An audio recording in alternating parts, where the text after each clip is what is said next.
पिछली वीडियो में हमने देखा था कि शिक्षण किसे कहते हैं। हमने शिक्षण के बारे में जितनी जानकारी हमें मिल सकती है या जितनी जानकारी मेरे पास थी मैं आपको दे सकती थी, मैंने आपको दी। अगर फिर भी उसमें आपको कोई प्रॉब्लम लग रही है तो आप मुझे कमेंट करके पूछ सकते हैं। तो देखिए, शिक्षण के टॉपिक में हमने पढ़ लिया था कि शिक्षण का अर्थ, शिक्षण की परिभाषा और जो शिक्षण के चर हैं वो कितने प्रकार के हैं। तो कितने प्रकार के बताए थे मैंने आपको। शिक्षण के जो चर हैं वो 3 प्रकार के, स्वतंत्र चर, आश्रित चर और सहायक चर। स्वतंत्र चर में आपका था शिक्षक और आश्रित चर में था विद्यार्थी या शिक्षार्थी और सहायक चर में पाठ्यवस्तु। तो हमने शिक्षण के चर के बारे में भी पढ़ लिया था और हमने शिक्षण के उद्देश्यों के बारे में पढ़ा था। मैंने बताया था आपको कि शिक्षण के जो उद्देश्य हैं वो 3 प्रकार के हैं, ज्ञानात्मक, बोधात्मक और क्रियात्मक। फिर उसके बाद हमने उन 3 उद्देश्यों के भी क्लासिफिकेशन देखा था, 3 उद्देश्यों को भी बांटा गया है, उनका भी वर्गीकरण किया गया है। तो हमने ये चीज़ भी देखी थी। फिर उसके बाद हमने शिक्षण के स्तर पढ़े थे कि शिक्षण के कौन से स्तर में कौन से उद्देश्यों की प्राप्ति की जाती है और उसमें कौन से मनोवैज्ञानिक के शिक्षण प्रणाली का प्रयोग किया जाता है। ठीक है, तो हमने देखा था स्मृति स्तर में। देखिए, मैं आपके लिए क्वेश्चन छोड़ रही हूँ, आपको आंसर करना है। स्मृति स्तर में कौन से मनोवैज्ञानिक की किस प्रणाली का प्रयोग किया गया है। ठीक है, आपको इसमें मनोवैज्ञानिक का नाम भी बताना है और उनकी जो शिक्षण प्रणाली है उसे क्या कहा गया है आपको वो भी बताना है। आंसर आपको कमेंट बॉक्स में बताना है। ठीक है, तो फिर आज हम पढ़ेंगे शिक्षण सूत्रों के बाद हमारा जो मोस्ट इम्पॉर्टेंट चीज़ है शिक्षण के टॉपिक में है वो है शिक्षण सिद्धांत। देखिए, शिक्षण सूत्र जो हैं वो बहुत ही सहायक होते हैं हमारी शिक्षण प्रक्रिया को सरल बनाने के लिए। और शिक्षण सिद्धांत क्या होता है? शिक्षण सिद्धांतों के माध्यम से हमें ये बताया जाता है कि जो शिक्षण की प्रक्रिया है, मतलब हमें शिक्षण करते समय किन किन बातों का बहुत अच्छे से ध्यान रखना चाहिए, हमें किन किन चीज़ों का प्रयोग करना चाहिए शिक्षण के समय, तो वो हमें शिक्षण सिद्धांतों के बारे में बताया गया है। तो देखिए, शिक्षण सिद्धांत जो है वो कौन कौन से हैं और उनमें क्या क्या है उनको मैं आपको अच्छे से डिफाइन करके बताऊंगी। पहले हम सारे शिक्षण सिद्धांतों के नाम देख लेते हैं। फर्स्ट आपका है समन्वय का सिद्धांत, समन्वय का सिद्धांत। ठीक है, नेक्स्ट लचीलेपन का सिद्धांत, पूर्व ज्ञान के उपयोग का सिद्धांत, निदानात्मक एवं उपचारात्मक सिद्धांत, बाल केंद्रिता का सिद्धांत, क्रियाशीलता का सिद्धांत, नेक्स्ट जीवन से संबंधित करने का सिद्धांत, अगला आपका है रुचि का सिद्धांत, नेक्स्ट है निश्चित उद्देश्य का सिद्धांत, अगला है चयन का सिद्धांत, विभाजन का सिद्धांत, व्यक्तिगत भिन्नता का सिद्धांत और उसके आगे नियोजन का सिद्धांत है आपका। फिर आगे है मनोरंजन का सिद्धांत, उसके बाद प्रजातांत्रिक आचरण का सिद्धांत और अगला है क्रमबद्धता का सिद्धांत। ठीक है, ये जो सारे सिद्धांत हैं ये आपके शिक्षण के सिद्धांत हैं। ये क्या है कि शिक्षण करते समय हमें किन बातों का ध्यान रखना है, वो ये सारी बातें हैं। अब देखिए, हमने सबके नाम देख लिए, अब हम सबको डिटेल में देखेंगे। पहला आपका है समन्वय का सिद्धांत। ठीक है, अब समन्वय का सिद्धांत क्या कहता है? समन्वय का सिद्धांत जो है वो हमसे कह रहा है, क्या कह रहा है भाई? देखिए, वो हमसे कह रहा है कि हमें सब्जेक्ट में जितने भी टॉपिक पढ़ाने हैं या हमें एक टॉपिक में जितने भी सब टॉपिक्स पढ़ाने हैं, हमें उनमें समन्वय स्थापित करके पढ़ाना चाहिए। मतलब कहने का मतलब ये है कि उनमें तालमेल बिठा के पढ़ाते रहना चाहिए। अब देखिए, ऐसा नहीं है कि हम शिक्षण के स्तर को बिल्कुल अलग दिशा में लिए जा रहे हैं और शिक्षण के सिद्धांतों को अलग दिशा में ले जा रहे हैं। ये सारी चीज़ें कहीं ना कहीं एक दूसरे से संबंधित हैं। अब जैसे हमने विकास की अवस्थाएं पढ़ी थी, तो विकास की अवस्थाओं में शैशवावस्था का कुछ ना कुछ प्रभाव जो है वो बाल्यावस्था में देखा गया। तो हमने बाल्यावस्था को पढ़ाते समय शैशवावस्था से बाल्यावस्था को संबंधित किया था। तो यही आपका होता है समन्वय स्थापित करना, मतलब समायोजन बनाना, तालमेल बिठाना कि अगर हम किसी और टॉपिक की बात कर रहे हैं तो उसमें पिछले टॉपिक का क्या रोल है उसको हम अच्छे से उसी में इंक्लूड करके बता दें। तो ये होता है आपका समन्वय स्थापित करना।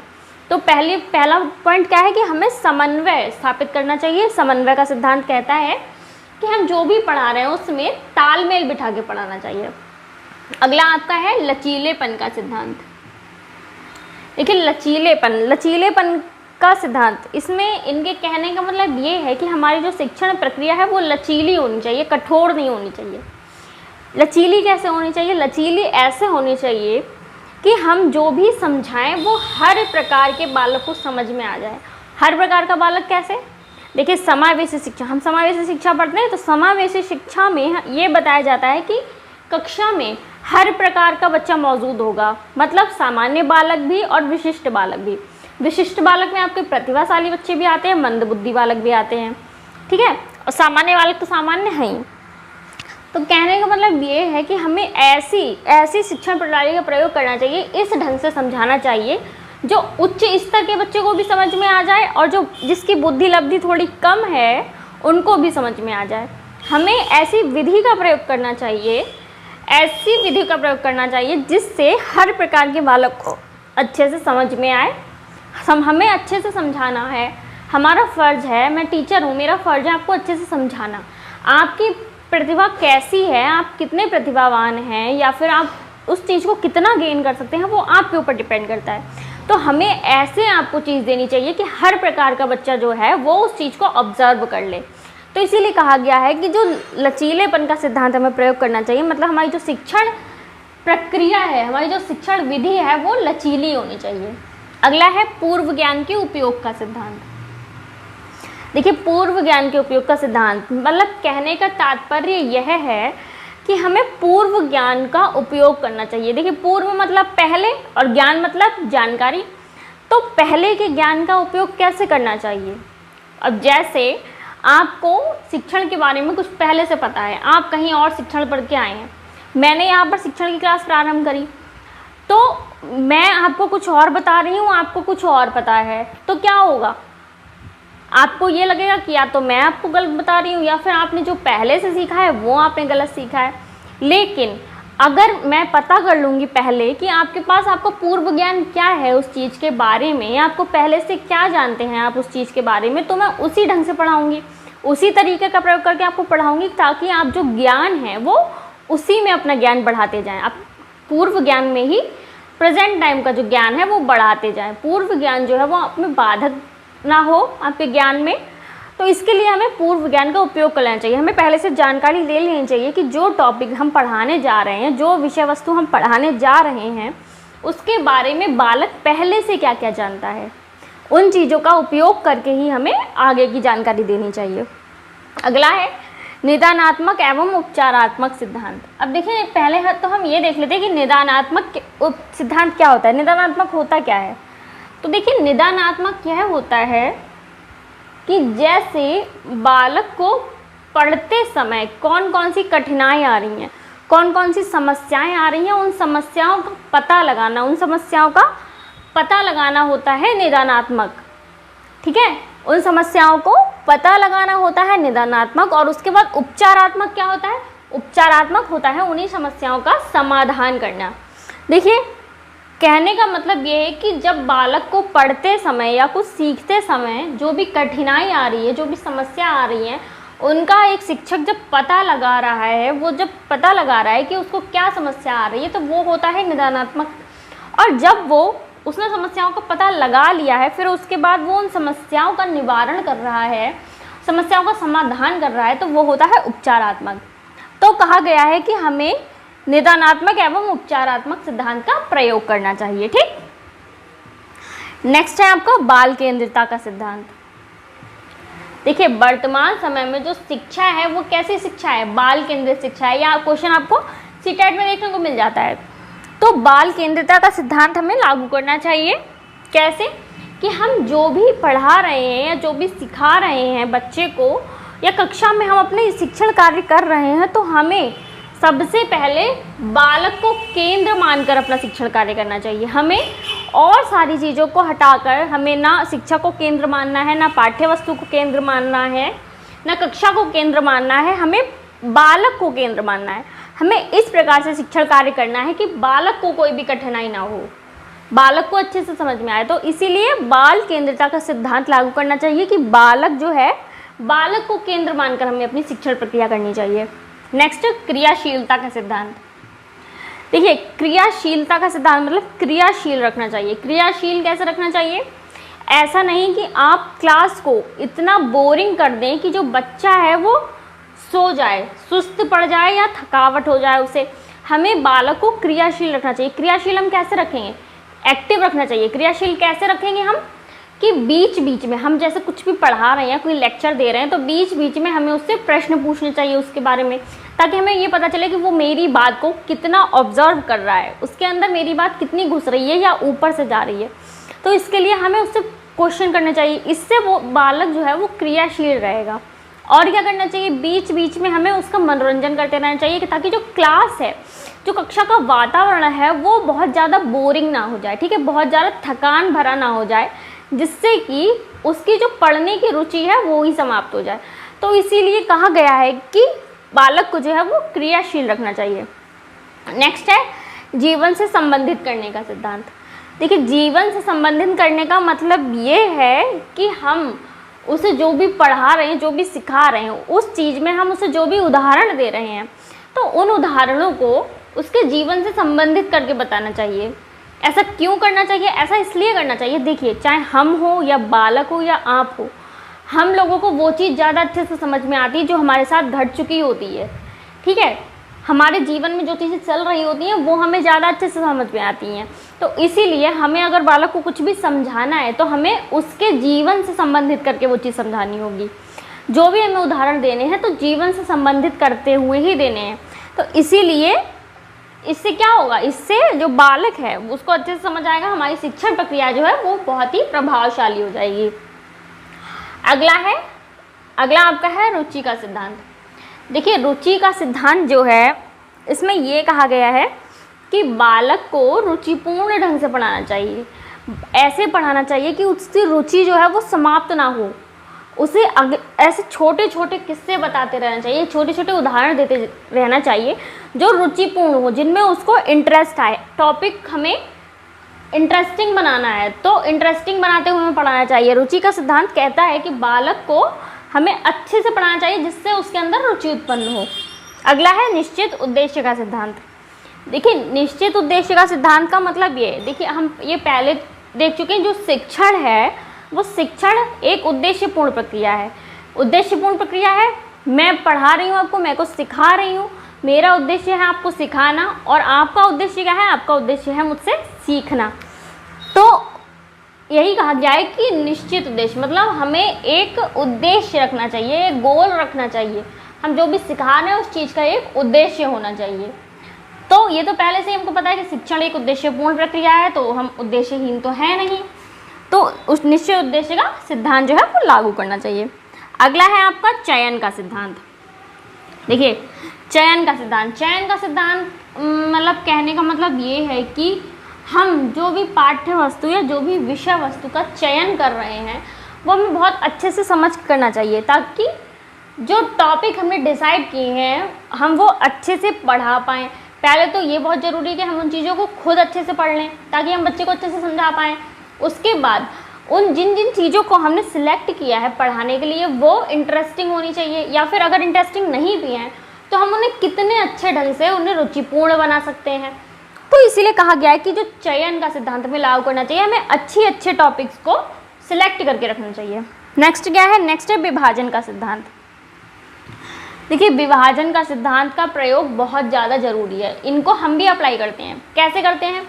देखिए, विभाजन का सिद्धांत जो है उसमें कहने का मतलब ये है कि जैसे कोई टॉपिक है वो अगर हम पूरा एक ही दिन में पढ़ा रहे हैं तो वो टॉपिक बहुत ज़्यादा लंबा हो जाएगा। अब जैसे आप शिक्षण की यूनिट ही ले लीजिए, आपकी ये जो शिक्षण की यूनिट है, अगर ये पूरी यूनिट एक वीडियो में आपको कवर करनी है तो कम से कम 3 घंटा लगेगा, ठीक है, कम से कम मैंने आपको बताया कि 3 घंटा लगेगा। तो अगर मैं चाहूँ कि मुझे एक टॉपिक एक वीडियो में ख़त्म करना है तो मैं 3 घंटे की वीडियो ना तो मैं अच्छे से बना पाऊँगी, आखिर अंत तक पहुँचते पहुँचते बहुत बोर हो जाएगा। मुझे भी ये लगेगा जल्दी ख़त्म हो, कब ख़त्म होगी वीडियो, और जो देखने वाले हैं, जो व्यूअर्स हैं, जो स्टूडेंट्स हैं, उनको क्या लगेगा? उनको भी ये लगेगा कि ये बहुत ज़्यादा लंबा हो रहा है। कहा गया था ना कि अधिगम की प्रक्रिया जब मैं समझा रही थी तो अधिगम का पठार जो है उसके उपाय बताए जा रहे थे कि बीच बीच में ब्रेक देना बहुत ज़रूरी है। तो इसीलिए जो विभाजन का सिद्धांत जो है वो प्रयोग किया जाता है। कैसे किया जाता है? जैसे टॉपिक है एक पूरा, हम उस टॉपिक को डिवाइड कर करके पढ़ा रहे हैं। जैसे मैंने पहले आपको पढ़ाया था कि शिक्षण क्या है, शिक्षण की परिभाषा क्या है, फिर शिक्षण के स्तर पढ़ाए थे। एक एक वीडियो में हमने एक एक टॉपिक बांट लिया, तो ऐसे ये विभाजन का सिद्धांत जो है वो लागू हो रहा है। अगला आपका है व्यक्तिगत भिन्नता का सिद्धांत। देखिए, व्यक्तिगत भिन्नता का सिद्धांत का मतलब ये है, इसमें हमें ये बताया जा रहा है कि जो हम कक्षा में पढ़ाते हैं, हम क्लास में जो शिक्षण कार्य करते हैं, हमें ये पता है ना कि कक्षा में हर वर्ग के अलग अलग IQ लेवल के हर प्रकार के बच्चे मौजूद होते हैं। सबकी अलग अलग पर्सनैलिटी होती है। किसी का IQ लेवल थोड़ा लो होता है, किसी का हाई होता है, किसी का मीडियम होता है। और वैसे ही अलग ले लीजिए कि जाति धर्म हर तरह से अलग होते हैं, लेकिन जाति धर्म जो है वो मान्यता नहीं रखता है एक शिक्षक के लिए। शिक्षक के लिए कक्षा में जो बालक हैं वो सारे बालक एक समान हैं। तो हमें बस ये चीज़ ध्यान रखनी चाहिए कि उनका IQ लेवल अलग अलग होता है। तो हमें सभी बच्चों से एक प्रकार की अपेक्षा नहीं करनी चाहिए कि अगर इसने मुझे ये चीज़ 10 मिनट में याद करके सुनाई है तो दूसरा बच्चा भी वो चीज़ मुझे 10 मिनट में याद करके सुना देगा। ऐसा नहीं होता है। हर प्रकार का बच्चा, हर एक बच्चा जो है वो अलग अलग समय लेता है, क्योंकि सबकी कैपेसिटी जो है वो अलग अलग होती है। तो इस चीज़ को हमें मान के चलना चाहिए कि जो बालक है, प्रत्येक बालक की अलग अलग पर्सनैलिटी है, अलग अलग समय लेगा वो चीज़ों को सीखने के लिए। तो इस चीज़ को एक शिक्षक को याद रखना चाहिए। अगला आपका सिद्धांत है नियोजन का सिद्धांत। नियोजन का सिद्धांत, प्लानिंग का सिद्धांत, मतलब कहने का मतलब ये है कि हम कोई भी कार्य करने जाते हैं, जैसे कोई भी कार्य ले लीजिए, सिर्फ अभी पढ़ाई से रिलेटेड ही नहीं, कोई भी कार्य, तो उस कार्य को करने से पहले क्या होता है? पहले हम प्लानिंग करते हैं। पहले हम उस कार्य को करने की प्लानिंग करते हैं ना, कि हम कैसे करेंगे, क्या करेंगे, कब करेंगे, कहाँ करेंगे। तो ऐसे ही शिक्षण प्रक्रिया में जो प्री प्लानिंग है वो बहुत ज़्यादा ज़रूरी है। क्यों ज़रूरी है? हम पढ़ाने से पहले, शिक्षण कार्य करने से पहले क्या करते हैं? पाठ्य योजना का निर्माण करते हैं। पाठ्य योजना में हम क्या क्या निर्माण करते हैं, क्या क्या बनाते हैं कि हमें वहाँ जाकर किस प्रकार से हमारी प्रस्तावना क्या होगी, मैं वहाँ पे जाकर क्या पढ़ाऊँगी, कैसे पढ़ाऊँगी, कौन से उदाहरणों का प्रयोग करूँगी, ठीक है, कौन सी जो शिक्षण सामग्री होती है उसका प्रयोग करूँगी। तो ये सारी चीज़ें जो हैं, ये सारी चीज़ें प्री प्लान की जाती हैं, प्री प्लानिंग करी जाती है किसी भी कार्य को करने से पहले। यहाँ पर हम शिक्षण कार्य कर रहे हैं, तो शिक्षण कार्य को करने से पहले जो है प्लानिंग करना बहुत ही ज़्यादा ज़रूरी है। अगला है मनोरंजन का सिद्धांत। मनोरंजन का सिद्धांत देखिए, यही कह रहा है कि शिक्षण कार्य को बोरिंग ना करते हुए बीच बीच में मनोरंजन करते रहना भी बहुत ही ज़्यादा आवश्यक है, नहीं तो क्लास जो है वो बोरिंग हो जाएगी। नेक्स्ट, प्रजातांत्रिक आचरण का सिद्धांत। प्रजातांत्रिक आचरण का मतलब क्या है कि प्रजातांत्रिक मतलब गवर्नमेंट के लिए जो प्रजा है, जो जनता है, वो सब एक बराबर है, चाहे वो किसी भी जाति की हो, किसी भी धर्म का हो, किसी भी स्टेटस से हो, उनका फैमिली बैकग्राउंड कुछ भी हो, फाइनेंशियल कंडीशन कुछ भी हो, लेकिन उनके लिए जो प्रजा है वो एक बराबर है। तो इसीलिए कहा गया है प्रजातांत्रिक आचरण का सिद्धांत जो है वो शिक्षण प्रक्रिया में लागू करना चाहिए। कैसे? जैसे जो सरकार है, जो गवर्नमेंट है, वो अपनी प्रजा को एक बराबर मान रही है, वैसे ही एक शिक्षक को अपने छात्रों को, अपने विद्यार्थियों को एक बराबर मानना चाहिए। तो प्रजातांत्रिक जो आचरण है उसका प्रयोग हमें शिक्षण प्रक्रिया में करना चाहिए। ठीक, अगला है क्रमबद्धता का सिद्धांत।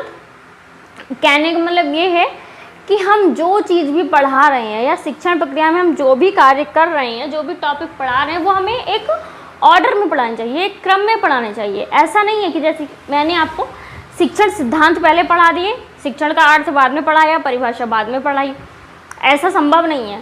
क्यों संभव नहीं है? क्योंकि अगर हम वो चीज़ जानते ही नहीं है कि वो होता क्या है, उसके बारे में हम बेसिक ही नहीं जानते हैं, तो फिर हम कैसे उसके बारे में कुछ भी पढ़ सकते हैं? नहीं पढ़ सकते हैं। तो इसीलिए चीज़ों को ऑर्डर में करना बहुत ज़्यादा ज़रूरी है, क्रम से करना बहुत ज़्यादा ज़रूरी है। तो इसलिए क्रमबद्धता का सिद्धांत जो है वो बहुत ही ज़्यादा इम्पोर्टेंट है। ठीक है, हमने अभी तक शिक्षण में क्या क्या पढ़ लिया है?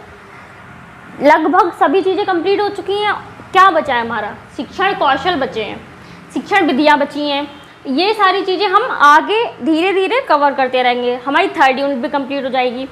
तो हमारा जो कोर्स है, कोर्स मोस्टली 60-70% हो चुका है। इसके बाद हमारा बहुत ही छोटा सा पोर्शन बचा है, जो छोटे छोटे टॉपिक हैं वो बचे हैं। हमारी जो बड़ी बड़ी 3 यूनिट थी वो कंप्लीट हो चुकी हैं। 3rd यूनिट हमारी चल रही है, इसमें थोड़ा सा पोर्शन आपका बचा है। फिर इसके बाद आपका जो यूपी टेट का सिलेबस है वो कंप्लीट हो जाएगा। इसके बाद मैंने आपसे कहा था कि सीटेट का सिलेबस मैं कराऊंगी। सीटेट के सिलेबस में जैसे जो चीज़ें यूपी टेट की हैं वो चीज़ें हम दोबारा नहीं करेंगे। जो हमारा सीटेट का सिलेबस यूपी टेट से थोड़ा अलग जो है, जो चीज़ें एक्स्ट्रा हैं उसमें, हम उन चीज़ों को आगे लेके चलेंगे।